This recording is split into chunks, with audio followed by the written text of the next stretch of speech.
Hello everyone and welcome back to my channel कक्षा 10वीं। तो आज से मैं जो टॉपिक स्टार्ट करने वाला हूँ वो मध्य प्रदेश की बुक का है। और उसमें जो जो चीज़ मैं लिखवाऊँगा वो बहुत इम्पोर्टेंट है, ठीक है। हर एक चीज़ सब इम्पोर्टेंट है, तो अभी मैं जो भी लिखवाऊँगा उसको अच्छे से नोट करना, ठीक है। तो मैं फिर से सिंधु सभ्यता से स्टार्ट करूँगा। उसमें ज़्यादा पॉइंट्स नहीं है, लेकिन जो जो चीज़ मुझे बुक में मिली मैं उस हिसाब से लिखते जाऊँगा, ठीक है। तो जो जो चीज़ बुक में दी गई थी उन चीज़ों को मैं लिखूँगा अब। तो सिंधु सभ्यता से स्टार्ट करते हैं, मध्य प्रदेश इन मध्य प्रदेश की बुक से, ठीक है। तो ऊपर आप लोग हेडिंग डालो सिंधु सभ्यता।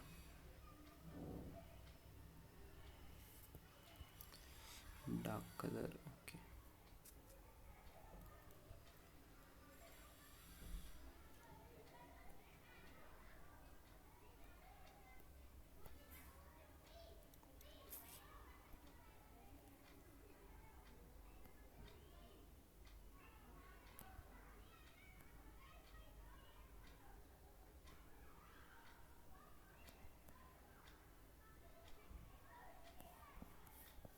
ठीक है। तो सिंधु सभ्यता में आप जो सी चीज़ मैं लिखवा रहा हूँ बस लिखते जाना कि आपको पता है कि वो 1750 से 2500 BC तक था। तो यहाँ पे जो अभिलेख, ठीक है,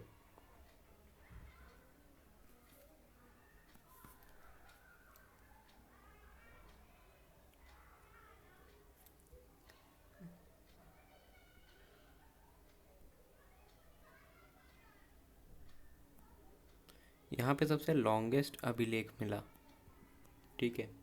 लॉन्गेस्ट अभिलेख 17 अक्षर का, ठीक है। 17 अक्षर मतलब लेटर्स होते हैं, ठीक है। 17 अक्षर का लॉन्गेस्ट अभिलेख यहाँ से प्राप्त हुआ। और यहाँ पे अभिलेख, अभिलेख मतलब राइटिंग्स होती हैं, ठीक है। तो 2500 BC से पुराने राइटिंग्स भी मिले। और सबसे बड़ा जो अभिलेख था वो 1700 अक्षर का, सॉरी 17 अक्षर का था, ठीक है। तो ये बात है।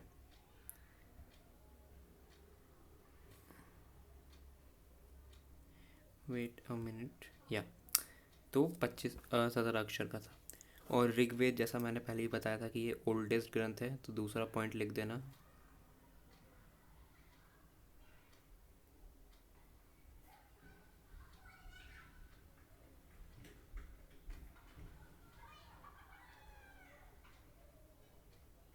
ठीक है, सबसे पुराना ग्रंथ ऋग्वेद है। और दो पॉइंट्स लिख लो। रामायण, सिंधु सभ्यता के हेडिंग के अंदर ही है रामायण, ठीक है। तो रामायण को वाल्मीकि जी ने लिखा, इस समय वाल्मीकि जी ने लिखा, क्या मतलब ये है, एक स्पेकुलेशन है। और महाभारत,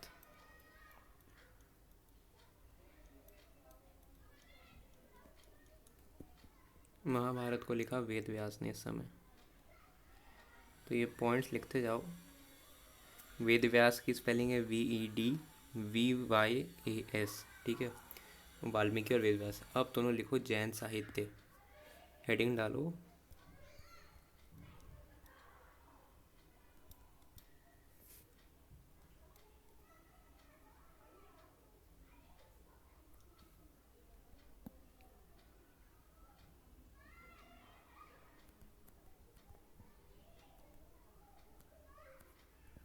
ठीक है, साहित्य मतलब राइटिंग्स होती हैं, ठीक है। तो भद्र बाहु, ठीक है। तो मैं लिख रहा हूँ भद्र बाहु ने कल्प सूत्र लिखा,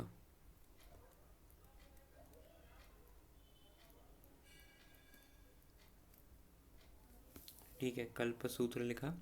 और हेमचंद्र,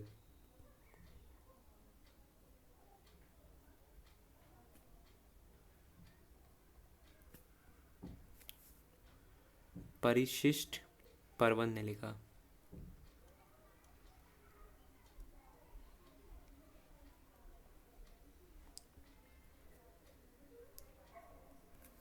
परिशिष्ट पर्वन। सॉरी, हेमचंद्र ने परिशिष्ट पर्वन को लिखा। ठीक है, तो ये जैन साहित्य के अंदर है, तो लिख लेना जैन साहित्य के अंदर ये दो चीज़ लिखना है। अब नीचे आते हैं, बुद्ध धर्म के बारे में हम लोग कुछ लिखेंगे। तो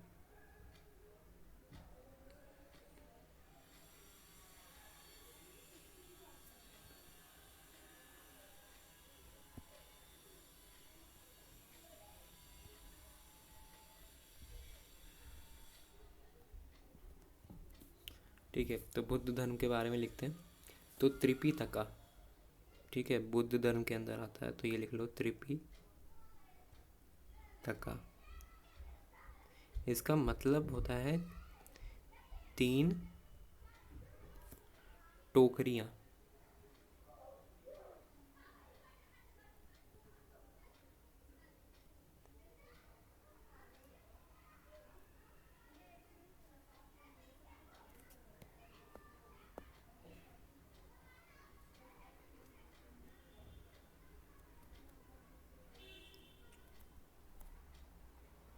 टोकरी का मतलब तो जानते हो तुम लोग, तो 3 टोकरियाँ, त्रिपिटका का ये मतलब होता है।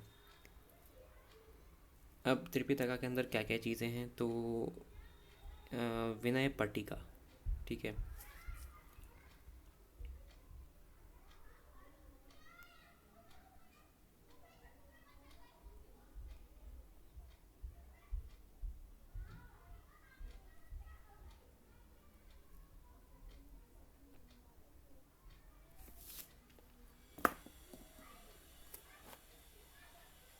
ठीक है, विनय पट्टिका।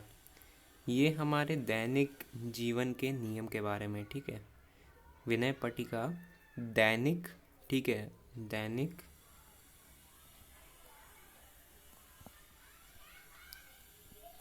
जीवन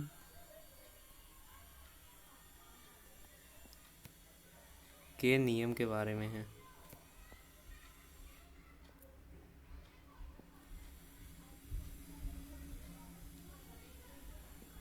ठीक, अब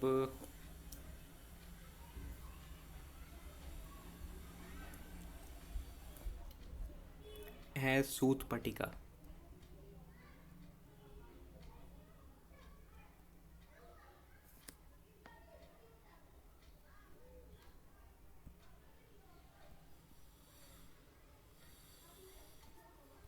ठीक है, सूत पट्टिका।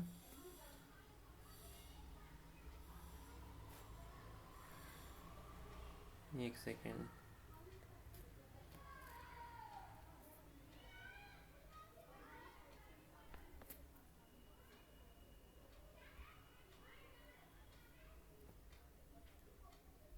ठीक है, सूत पट्टिका। ये है नैतिकता एवं 4 महासत्यों पर बुद्ध के संवाद, ठीक है, तो ये नैतिकता के बारे में है, नैतिकता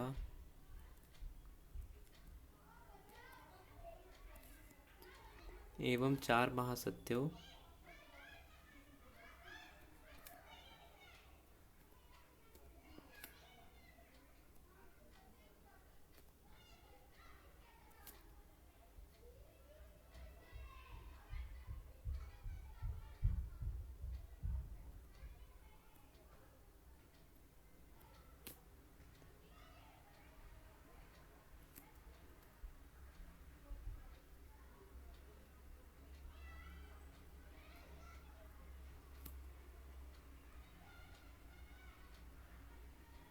ठीक है, तो नैतिकता एवं 4 महासत्यों पर बुद्ध के संवाद हैं, सूत पट्टिका।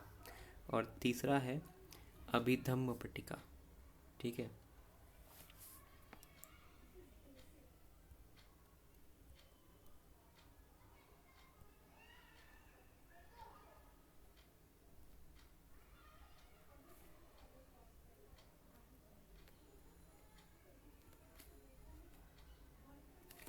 तो अभिधम्म पट्टिका में दर्शन एवं तत्व संबंधित के बारे में,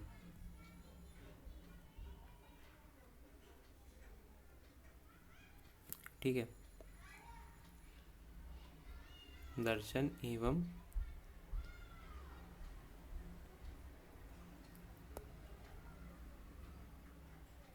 तत्व संग्रहित है।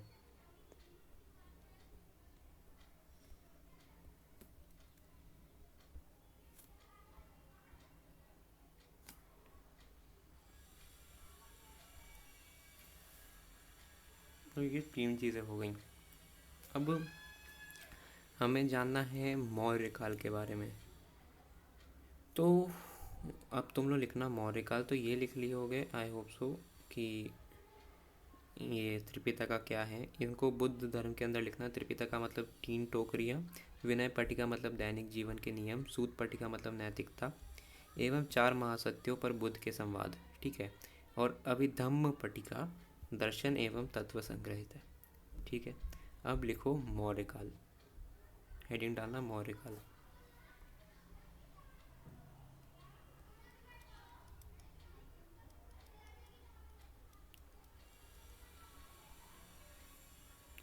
तो मौर्य काल के अंदर जो भाषा बोली जाती थी,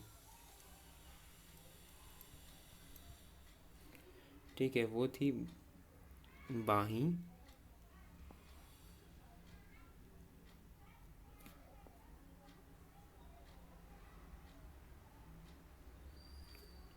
ठीक है, एवं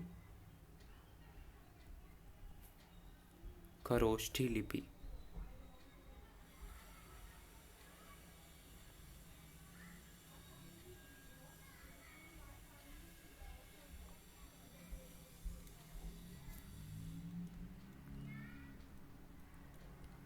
ठीक है। तो ये भाषा लिखी जाती थी। लिपि मतलब राइटिंग्स, खरोष्ठी थी, और भाषा बाही थी। ठीक है। और कौटिल्य, कौटिल्य, कौटिल्य कौन है तुम लोग सोचोगे? कौटिल्य चाणक्य का ही नाम है। ठीक है। कौटिल्य चाणक्य का ही नाम है, जिन्होंने अर्थशास्त्र लिखा था।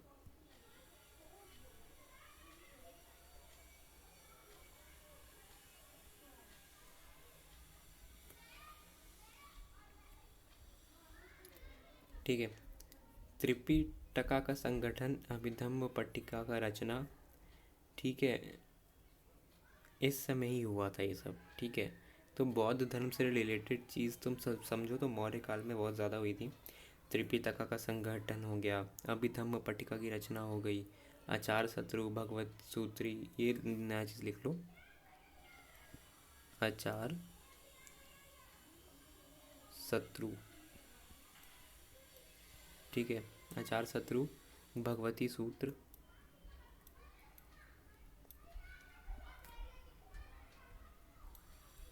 ठीक है,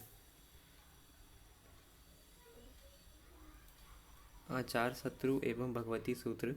मतलब तुम समझ लो कि जो 3 ये जो है कि जैसे कि त्रिपिटका का संगठन, अभिधम्म पट्टिका की रचना, ये सब बुद्ध से रिलेटेड है। ठीक है। तो ये सब भी इस समय हुई थी। आचार शत्रु और भगवती सूत्र जो कि जैन धर्म का चीज़ है। ठीक है। ये दोनों जैन धर्म के अंदर आते हैं, तो ये भी इस समय रचना की गई थी। ठीक है। तो एक चीज़ याद रख लो, ये दोनों चीज़ जैन धर्म के हैं और इनकी भी रचना इसी समय की गई थी। ठीक है। अब हेडिंग डालो शंभु सतवाहन। तो तुम लोग हेडिंग डालो जल्दी से, शंभु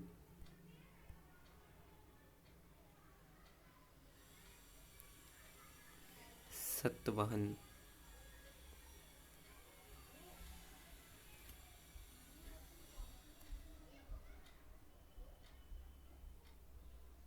अच्छा, मुझे एक चीज़ और पूछनी थी कि आप लोग ऐसे डिजिटली पढ़ना अच्छा पसंद करोगे कि मैं किसी कॉपी में सबको लिखूं? ठीक है। ये बता देना तुम लोग कि तुम लोग को डिजिटली चीज़ें चाहिए या कॉपी में ही लिखूं, तो इस पर क्लियर कर देना मुझे, ताकि मैं ठीक तरीके से वीडियो ले आऊँ। क्योंकि मुझे अभी क्या है ना कि I am doing my videos on my tablet, so मुझे लगता है कि थोड़ा सा अजीब है। ठीक है। तो अगर मैं लिख के बताऊँगा तो वो आपको ज़्यादा क्लियर हो पाएगा और मैं अच्छे समझा पाऊँगा। यहाँ स्क्रीन थोड़ी छोटी टाइप हो जाती है, तो मैं ऐसा सोच रहा हूँ कि अगले वीडियो से मैं लिख के बताऊँगा। ठीक है। तो आप लोग को भी इससे कोई प्रॉब्लम नहीं होगी और मुझे भी प्रॉब्लम नहीं होगी, और वीडियो थोड़ी क्लियर भी होगी और अच्छे से समझा भी पाऊँगा। कभी कभी हो सकता है कि आपको राइटिंग ओवरलैप करती हुई दिखे, तो अगली वीडियो मोस्ट प्रोबेबली मैं लिखूँगा कॉपी और पेन पे, ठीक है। तो पेन कॉपी वीडियो रहेगी। और एक और अनाउंसमेंट है कि मैं अपना जो लोगो है, ठीक है, वो लॉन्च कर रहा हूँ। तो कुछ ऐसी भी कुछ चीज़ें रहेंगी तो शेयर करना, ठीक है, अपने फ्रेंड्स के बीच में, ताकि मेरा चैनल ग्रो। और सब्सक्राइबर तो मेरा अभी नहीं बढ़ रहे हैं, तो कोई बात नहीं। जब तक चैनल बढ़ेगा तो आप लोग जो अभी मेरे सब्सक्राइबर्स हैं वो लोग भी मेरे चैनल को प्रमोट करिए। क्योंकि देखो, अभी जो मैं वीडियोस बना रहा हूँ वो मैं इसलिए बना रहा हूँ क्योंकि I am thinking something in return, ठीक है। I am expecting something in return which are subscribers and likes, ठीक है।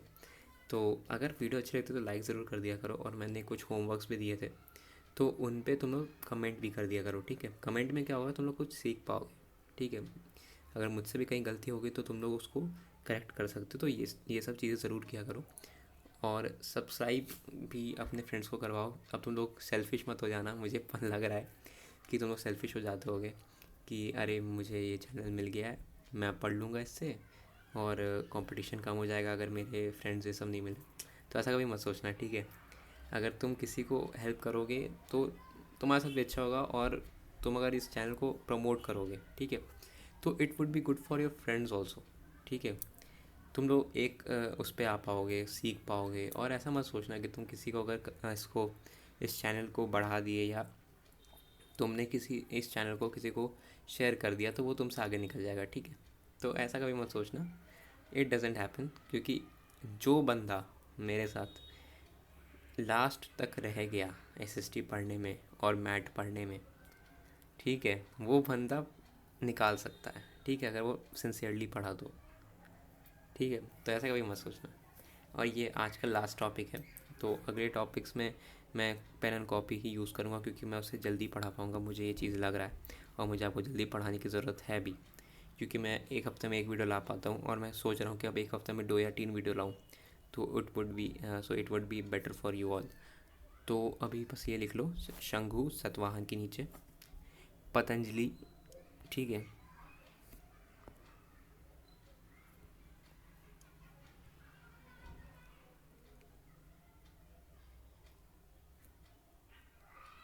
पतंजलि जैसे विद्वान, मतलब पतंजलि जैसे लोग जो विद्वान थे, मतलब दे आर स्कॉलर्स टाइप समझ लो। अष्टध्यायी, अभी जो मैं लिख रहा हूँ बिल्कुल इसको नोट में लिखो, कैसे लिखो आई डोंट केयर, बट अच्छे से लिखो, क्योंकि ये हर जगह यूज़ होने वाला। अष्टध्यायी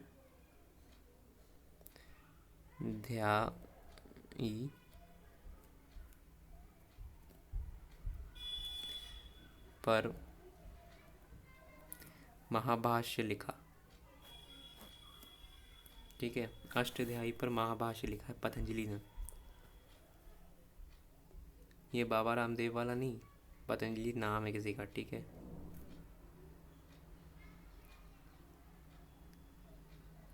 अष्टध्यायी पर महाभाष्य लिखा, ठीक है। और संस्कृत के नियम की संशोधित किया, ठीक है। और संस्कृत के नियम को संशोधित भी किया। संशोधित मतलब अमेंडमेंट, मतलब कुछ बदलाव, ठीक है। तो संस्कृत के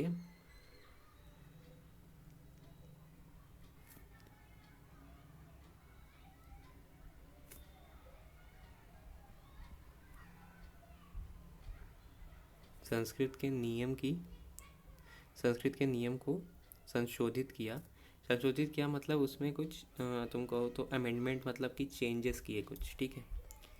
ठीक है, तो संशोधित मतलब होता है चेंजेस या अमेंडमेंट। इंग्लिश का अगर राइट वर्ड कहूँ तो अमेंडमेंट होता है। जैसा आप तो सुनते होंगे कि कॉन्स्टिट्यूशन अमेंडमेंट, ये सब होता रहता है। तो संशोधित का मतलब यही होता है, किया, ठीक। और पाणिनि, ठीक है, पाणिनि ने अष्टाध्यायी को लिखा, ठीक है। पाणिनि नाम तो मुझे लगता है कि आप लोगों ने कभी ना कभी सुना ही होगा। पाणिनि अष्टाध्यायी इन्होंने लिखा,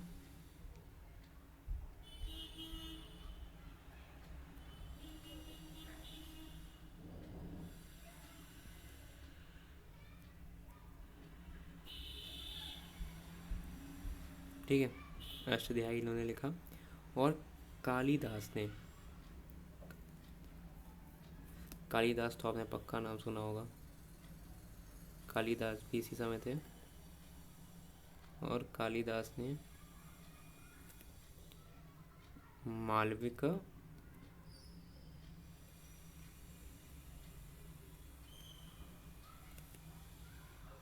मालविका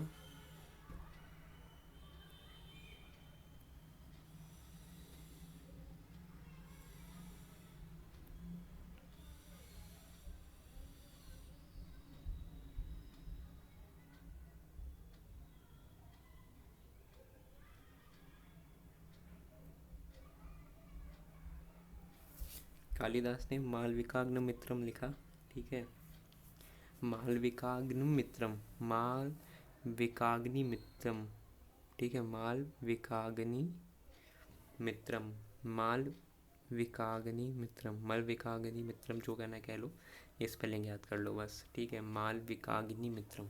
ठीक है, अब आता है तुमको हाँ चरक संहिता। ठीक है, चरक संहिता।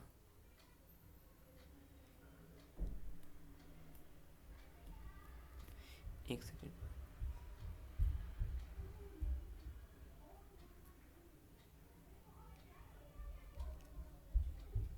चरक संहिता।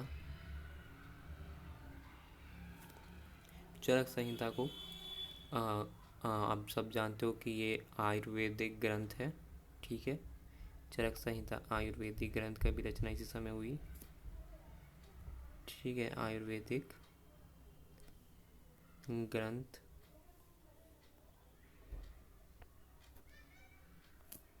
ठीक है, चरक संहिता आयुर्वेदिक ग्रंथ है। और मिलिंद के प्रश्न,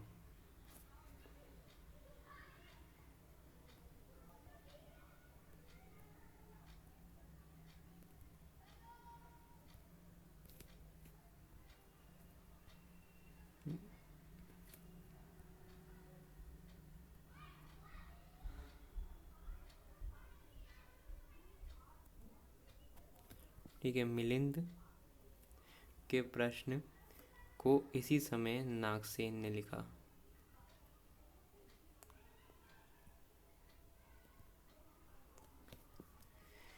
तो ये आखिरी था। इसके बाद हम लोग गुप्त काल के बारे में पढ़ेंगे। ठीक है, तो तब तक के लिए डू सब्सक्राइब माई चैनल। और अगली वीडियो में मोस्ट प्रॉब्ली लिखी के लाऊँ, क्योंकि वो इजी रहेगा मेरे लिए भी, मैं आपको ज़्यादा चीज़ें जल्दी समझा पाऊँगा। ठीक है, और वो आपको क्लियर भी रहेगा, मतलब वो थोड़ा अच्छा रहेगा। देखो मेरा कभी कभी स्टाइलिश वर्क नहीं करता। ठीक है, जिसकी वजह से आप लोग देखते हो कि बीच में लैग होता है, तो आपका टाइम वेस्ट ही होता है।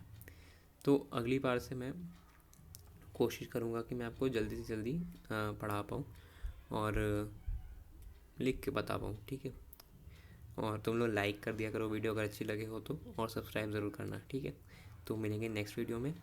तब तक के लिए be safe and study well. और मैं अपना एक समझो कि कल कल या परसों में अपना एक वो लोगो को लॉन्च करने वाला हूँ, जिसके साथ मैं एक टैग भी लॉन्च करूँगा। ठीक है, तो उसको शेयर कर देना। ठीक है, ओके, तब तक के लिए स्टे सेफ, स्टडी, और जो भी मैंने लिखवाया उसको फिर से पढ़ लेना। बाय।